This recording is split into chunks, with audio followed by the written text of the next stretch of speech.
Assalamualaikum warahmatullahi wabarakatuh. Selamat datang di Hidayatuna. Mari mendengar Hidayatuna. Selama beberapa menit ke depan, Novel akan menemani kamu di Hidayatuna dengan judul Etika-etika melamar gadis pujaan. Melamar gadis pujaan bukan tidak bisa sembarangan. Dalam Islam, ada etika-etika yang mesti diperhatikan. Melamar gadis pujaan dalam literatur Islam dikenal dengan istilah khitbah. Khitbah merupakan wasilah untuk memperkenalkan pasangan lelaki dan perempuan yang akan melanjutkan ke jenjang pernikahan. Dalam melamar gadis pujaan, bukan semata-mata hanya penyampaian tujuan untuk meminang dan menikah. Lamaran atau khitbah ini diisi dengan saling tukar informasi dari kedua belah pihak. Misalnya terkait pekerjaan calon suami istri, pendidikan, atau harapan-harapan seperti akan memilih berapa jumlah anaknya nanti, di mana akan tempat tinggal. Setelah menikah, apakah bertempat tinggal di rumah baru, atau pilih membersami orang tua, dan lain sebagainya. Bahkan sangat baik disampaikan hal-hal yang perlu diketahui oleh calon. Misalnya terkait kesehatan, apakah salah satu calon mempunyai riwayat sakit diabetes atau penyakit kronis lainnya. Persoalan ini jangan malah dirahasiakan, justru sebaiknya disampaikan di awal sebelum terjadi akad nikah. Adapun etika melamar gadis pujaan secara fikih adalah sebagai berikut. Pertama, pinangan kepada gadis atau kepada janda yang sudah habis masa iddahnya boleh dinyatakan secara terang-terangan. Kedua, pinangan kepada wanita yang masih dalam masa iddah. Masa iddah karena talak bain atau pasca kematian suaminya tidak boleh dinyatakan secara terang-terangan. Pinangan kepada mereka hanya boleh dinyatakan secara sindiran saja.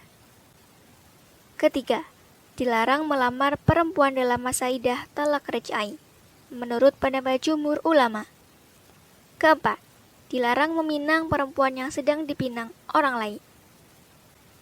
Sementara itu, berdasarkan ayat dalam surah Al-Baqarah ayat 235, bahwa ketentuan perempuan yang dipinang harus memenuhi syarat-syarat sebagai berikut.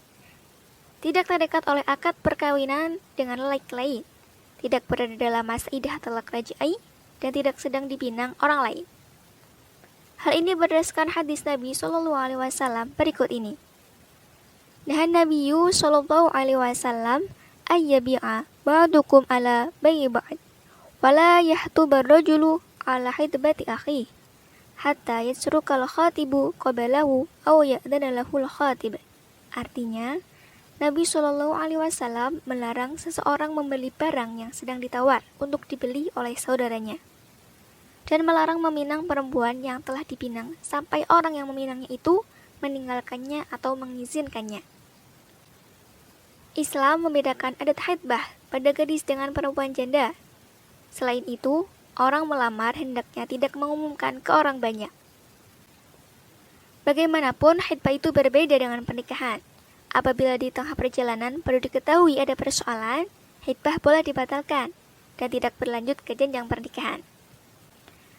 Khitbah itu belum ada ikatan resmi yang ditandai dengan akad nikah, sehingga tidak bisa disamakan hukumnya dengan pernikahan.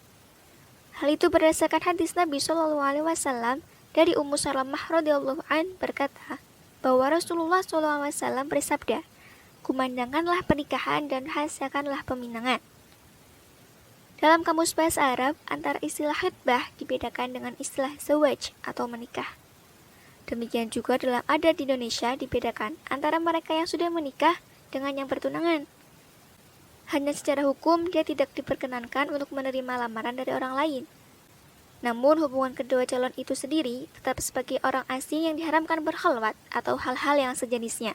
Untuk itulah, pertunangan hendaknya tidak usah diumumkan, memandang antara pertunangan dan pernikahan ada jeda waktu yang kadang tidak pasti.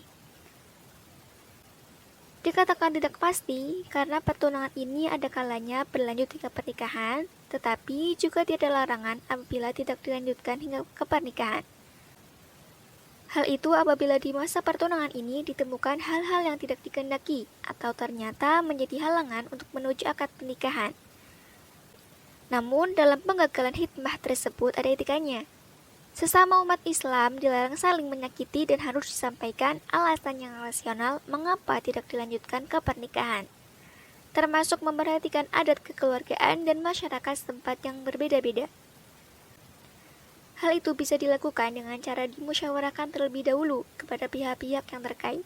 Disampaikan dengan bahasa yang lugas, santun, tidak berbelit-belit, tidak boleh membeberkan aib orang lain dan menghindari pemutusan silaturahim. Inilah etika-etika melamar gadis pujaan dalam Islam yang harus diperhatikan.